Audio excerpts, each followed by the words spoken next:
A solo unos kilómetros de donde estamos grabando hoy, hay un cementerio que tiene un gran monumento, ya deteriorado, a un hombre llamado Joseph Coveney. Esta es Nancy DeMoss Wolgemuth. Él fue discípulo de algunos hombres cuyos nombres quizás reconozcas, como Thomas Paine y Robert Ingersoll.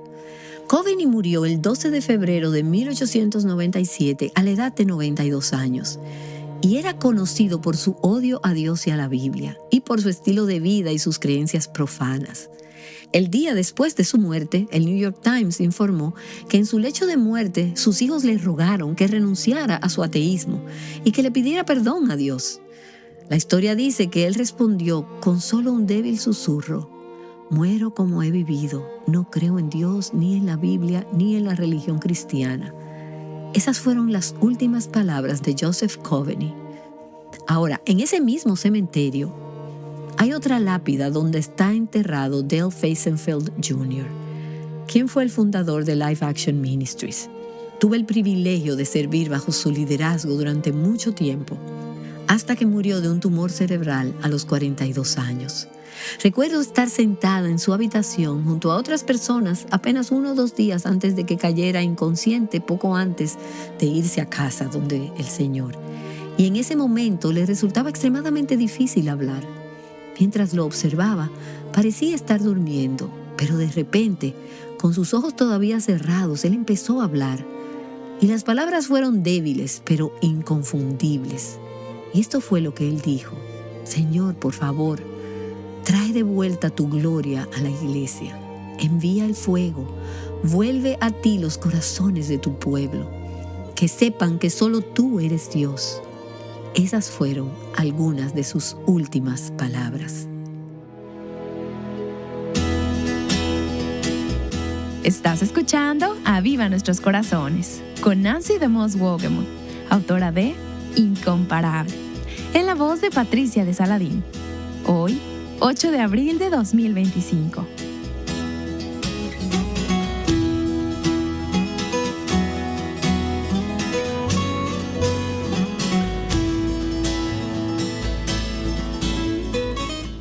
Qué contraste entre las últimas palabras de 2 hombres tan diferentes que Nancy acaba de mencionar. Durante las últimas semanas, Nancy ha estado en una maravillosa serie llamada Incomparable. Hoy comenzamos a examinar las últimas palabras de Jesús. Las últimas palabras de alguien tienen mucho significado. Cuando alguien dice lo que sabes que serán algunas de sus últimas palabras, escuchas con atención porque quieres saber qué hay en su corazón, qué les importa cuando llegue el fin, qué creía realmente. Y las Escrituras registran 7 declaraciones que el Señor Jesús hizo durante las 6 horas que sufrió en la cruz. Estas declaraciones son breves, lo cual no nos sorprende porque colgado en esa cruz fue un esfuerzo supremo simplemente respirar, mucho más hablar. Como dice Oswald Sanders, cada uno de estos dichos es un océano de verdad comprimido en una gota de discurso. Y podríamos dedicar una semana o más solo a cada uno de estos dichos. Pero durante los próximos días queremos dedicar un día a cada una de estas palabras, las 7 palabras de Cristo desde la cruz. Y cada una de estas tiene una visión importante y rica del Evangelio y del corazón de nuestro Cristo incomparable. He encontrado muchas bendiciones y beneficios en estos días previos a esta grabación al meditar en ellas y al dejar que exhorten mi corazón y que hablen a mi vida. De hecho, en su comentario, Matthew Henry dice que una de las razones por las que Jesús murió en la cruz fue tal vez para tener libertad de expresión hasta el final y así poder glorificar a su Padre y edificar a quienes lo rodeaban. Todavía hoy, 2000 años después, nuestras vidas están siendo edificadas gracias a estas poderosas palabras de Cristo desde la cruz. Así que permíteme pedirte, si así lo deseas, que busques en tu Biblia el Evangelio de Lucas, el capítulo 23, y voy a leer comenzando en el versículo 32. También llevaban a otros 2 que eran malhechores para ser muertos con él. Cuando llegaron al lugar llamado La Calavera, crucificaron allí a Jesús y a los malhechores, uno a la derecha y otro a la izquierda.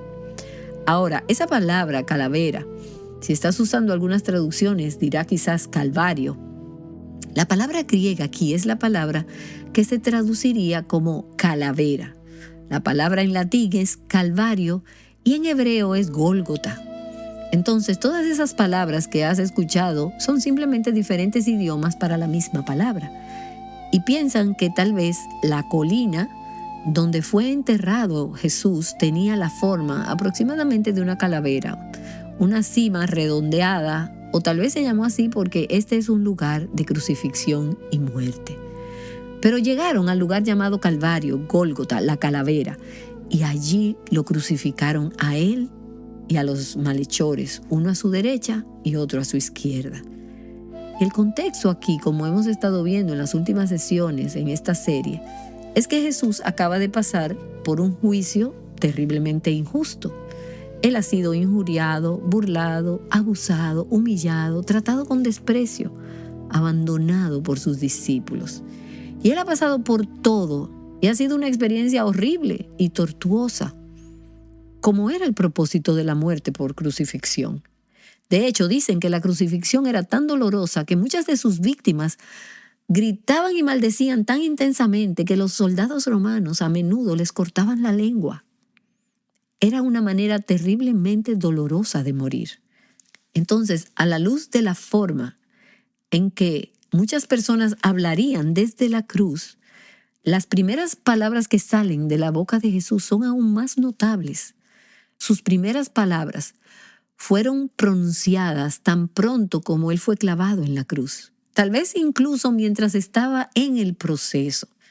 Entonces, como a las 9 de la mañana, Jesús recién está siendo colgado en la cruz, ya debilitado por los golpes, las torturas, pero ahora estando ya clavado, llegamos al versículo 34. Y Jesús decía: Padre, perdónalos, porque no saben lo que hacen. Y los soldados echaron suertes, repartiéndose entre sí sus vestidos. Ahora tenemos que imaginar esta escena en la medida limitada que podemos. Esto está tan fuera de nuestra imaginación porque, por regla general, hoy en día no vemos que sucedan cosas así. La multitud rebelde, por un lado, está fuera de control y hay mucho ruido, muchas burlas, mucho escarnio. Y Jesús es colgado para morir entre dos criminales acérrimos. ¿Y qué está él haciendo? Él está orando. Las primeras palabras que salen de su boca son una oración. Recuerda que Jesús comenzó su ministerio terrenal orando. En su bautismo, él estaba orando. Este fue el patrón de su vida a lo largo de su ministerio, hablar con su Padre. Y ahora termina su vida terrenal orando, hablando con su Padre, comunicándose con su Padre. Él ya no está en condiciones de sanar, enseñar o ministrar a otros como lo había hecho durante los 3 años anteriores, pero podía orar. Y pienso en algunas amigas que tengo, y estoy pensando en una en particular, que tiene más de 90 años. Ella está enferma, en silla de ruedas. Durante muchos años enseñó la Biblia y ha ministrado como esposa de pastor de muchas maneras diferentes. Pero ahora está muy sola, confinada en su hogar. Y cuando la veo en la iglesia, porque hay personas que la traen a la iglesia, a menudo ella dice: ya no hay nada que pueda hacer para servir al Señor, pero oro. Y a veces ella se siente realmente inútil. Y tengo que recordarle una y otra vez: señora Jean, usted no es una inútil. Esas oraciones son muy, muy, muy importantes. Y de hecho, pienso en aquellas personas que no pueden hacer nada más que orar. Y me pregunto si ese no será el ministerio más importante de sus vidas. Y si no serán los ministros más eficaces sobre la faz de la tierra, aquellos que oran. Y mientras Jesús ora, Él no lo hace por sí mismo, sino por los demás. Y no primero por sus amigos, sino por sus enemigos. ¿No lo escuchamos pidiéndole a Dios que le perdone la vida? Ya Él tuvo esa lucha en Getsemaní para comprender que para redimir al mundo Él debía beber esta copa. Se ha rendido a esto. Entonces, él no le está pidiendo a Dios que le perdone la vida y no le está pidiendo a Dios que destruya a sus enemigos. En esta oración tenemos un hermoso cumplimiento de la profecía del Antiguo Testamento. En Isaías, en el capítulo 53, todo ese capítulo es una profecía del Salvador sufriente, del Mesías sufriente.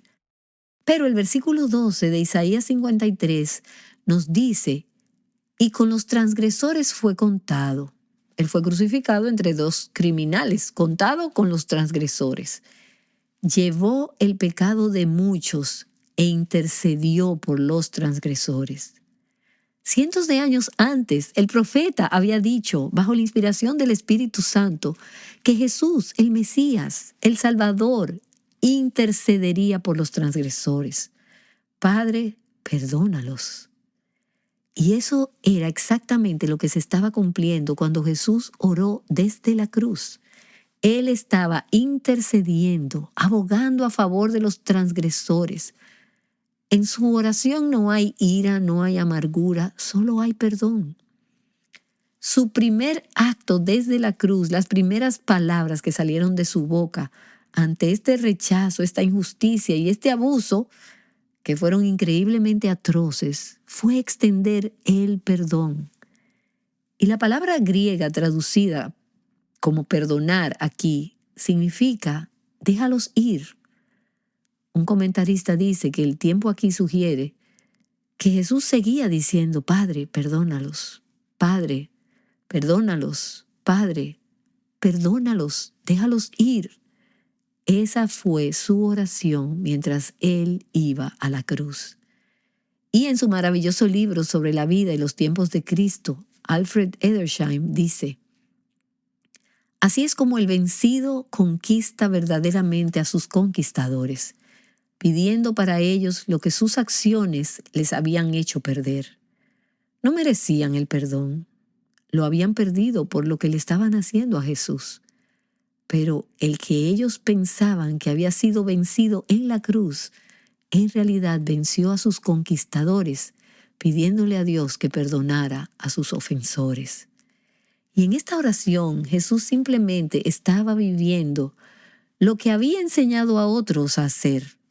¿Recuerdas cuando Jesús dijo en el Evangelio de Lucas, en el capítulo 6, amen a sus enemigos, hagan bien a los que los aborrecen, bendigan a los que los maldicen y oren por los que los insultan? Y mientras Jesús ora, Él comienza dirigiendo su oración a su Padre. Padre. Él confiaba y se volvió a su Padre, incluso cuando toda la evidencia visible parecía decir que Dios no lo amaba y que se había apartado de Él. Esa falta de evidencia visible no debilitó su fe. Él todavía clamaba, Padre. Él se dirige confiadamente a su Padre. Y luego ora, perdónalos. Ahora tenemos que preguntar a quiénes Él se refiere. ¿Por quiénes estaba orando Jesús? Y creo que fue por muchos grupos. Creo que estaba orando por aquellos soldados romanos que en ese momento lo estaban clavando en la cruz. Creo que estaba orando por Pilato, por Herodes, por los líderes religiosos que lo habían condenado injustamente a muerte. Creo que estaba orando por esa turba salvaje que había gritado, «¡Crucifícale!». Y creo que estaba orando por sus discípulos, sus amigos más cercanos, que lo habían traicionado, lo habían negado y abandonado. Y creo que estaba orando por nosotras. ¿Recuerdas ese antiguo himno? ¿Estabas allí cuando crucificaron a mi Señor? Y la respuesta es sí, tú estabas ahí, yo estaba ahí. Nosotras crucificamos a Cristo. Fue por nuestros pecados que Él estuvo colgado en aquella cruz. Así que fue por nosotros que Él oró, Padre, perdónalos, porque no saben lo que hacen. En su oración estaba implícito el concepto de que su muerte en la cruz era sustitutiva. En efecto, Él le estaba diciendo a Dios, castígame a mí por el pecado de ellos. Él sabía que el pecado tenía que ser castigado y que el perdón tenía un precio. Y Dios en su justicia no podía borrar los pecados del mundo. Alguien tenía que pagar el precio. Castígame por sus pecados y perdónalos. Sumerge todos sus pecados en las profundidades del mar. Déjalos ir libres. Eso era lo que él estaba orando. Él murió en lugar de los pecadores como nuestro representante para que pudiéramos ser perdonados. Y eso está implícito en esta oración. Oswald Sanders dice, con las palabras de esta petición, él cubrió las cabezas de sus asesinos con el escudo de su amor para protegerlos de la tormenta de la ira de Dios. No tenemos que experimentar la tormenta de la ira de Dios porque Jesús nos cubrió con el escudo de su amor cuando Él oró, Padre, perdónalos. Ahora, Él dijo, no saben lo que hacen. Y aquí tenemos que preguntarnos, ¿y en qué sentido no sabían lo que hacían? Ellos sabían que lo estaban crucificando. Pilato sabía que Jesús era inocente. Lo dijo por lo menos 2 veces. Pero el caso es que no sabían a quién estaban crucificando. No sabían realmente quién era Jesús. Y me encanta esa canción que escuchamos en Navidad, que dice, Dulce niño Jesús, y habla de la muerte de Cristo, y dice, no sabíamos quién eras. Ignoraban ya no solo quién era Jesús, sino también la gravedad y la enormidad de su crimen contra Dios. Apenas unas semanas después, poco después de Pentecostés, Pedro estaba predicando y dijo en Hechos capítulo 3, y ustedes dieron muerte al autor de la vida. Y ahora, hermanos, yo sé que obraron por ignorancia, lo mismo que sus gobernantes. Mataron al autor de la vida, pero ustedes no sabían lo que hacían. No sabían a quién estaban matando. Ahora, la ignorancia no es inocencia. Ellos eran voluntariamente ignorantes, como lo somos nosotras tantas veces. Ellos se negaron a creer en Él.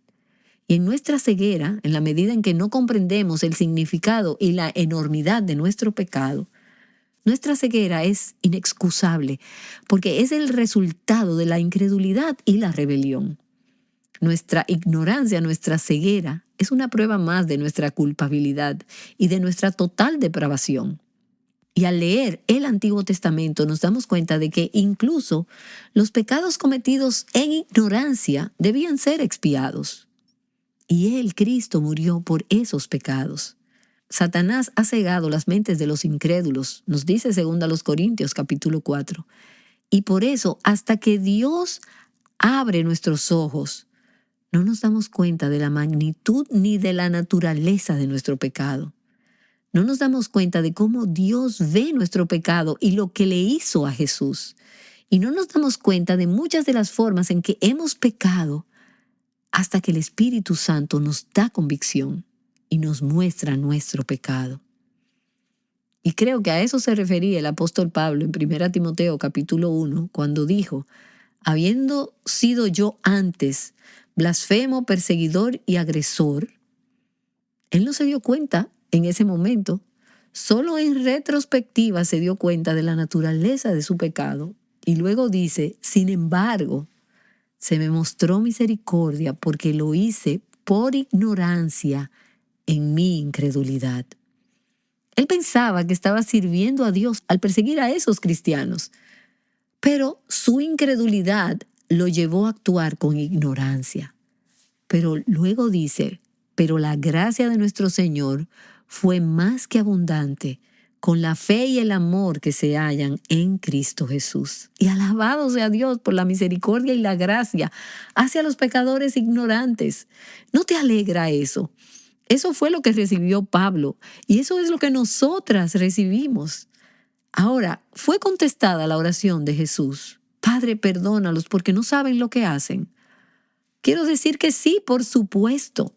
Se contestó de muchas maneras diferentes y creo que probablemente fue esta oración la que preparó el camino para que el ladrón arrepentido pidiera perdón por sus pecados al ver a Jesús extender el perdón a quienes pecaron contra él.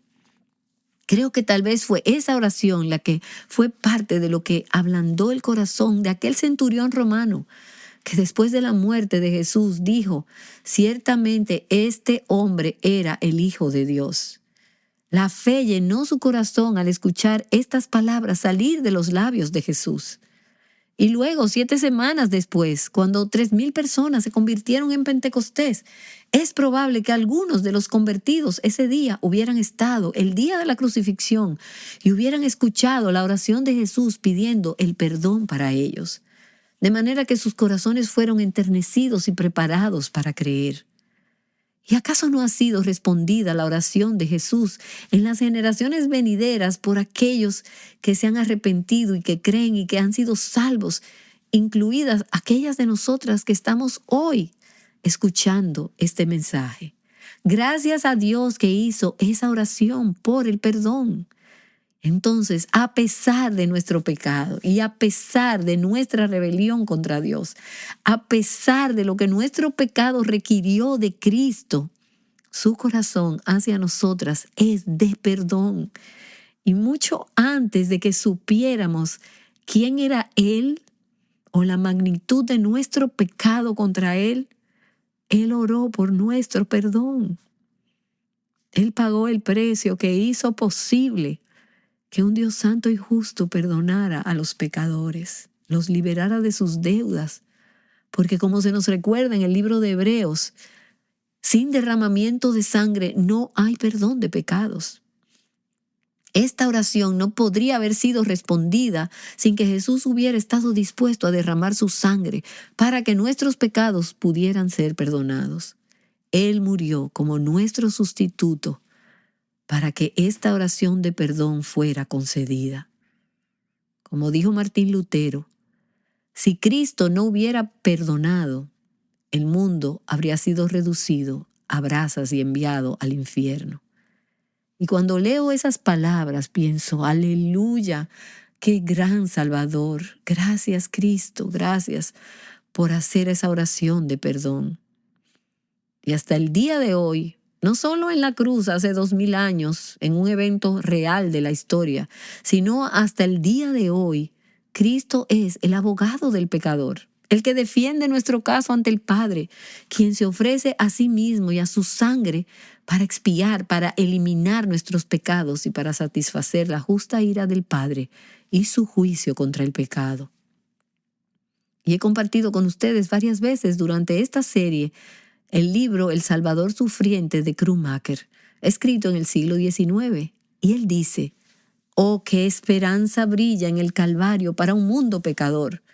Montañas de pecado desaparecen ante su intercesión. Él oró pidiendo perdón para sus enemigos, para aquellos que pecaron contra él. Y como resultado, montañas de pecado han desaparecido ante esa intercesión». Y al concluir hoy, permíteme recordarte que la cruz de Cristo no solo perdona nuestras ofensas contra un Dios santo, sino que también nos llama a extender el perdón a aquellos que han pecado contra nosotros. Ser crucificado con Cristo requiere que dejemos ir a nuestros ofensores y que oremos por su perdón. Porque nadie puede decir, mientras fijamos los ojos en Cristo, en momentos en que es increíblemente difícil perdonar, nadie puede decir, he sido más agraviada que Cristo. Por lo tanto, puedo aferrarme a esta falta de perdón.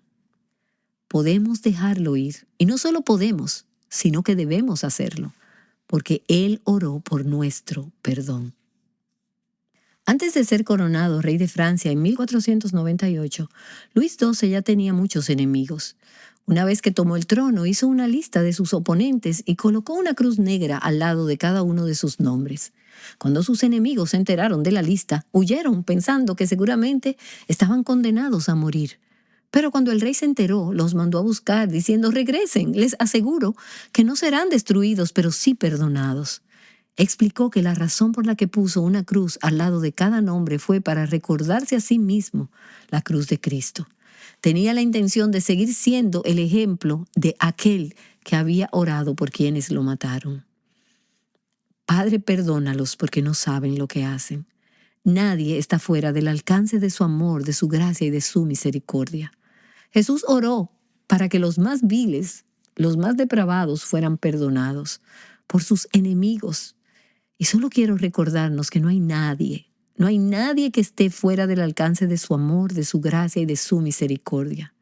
Ni tú, independientemente de los pecados que hayas cometido, ni nadie que te haya hecho daño, independientemente de cuán grandes sean sus pecados contra ti.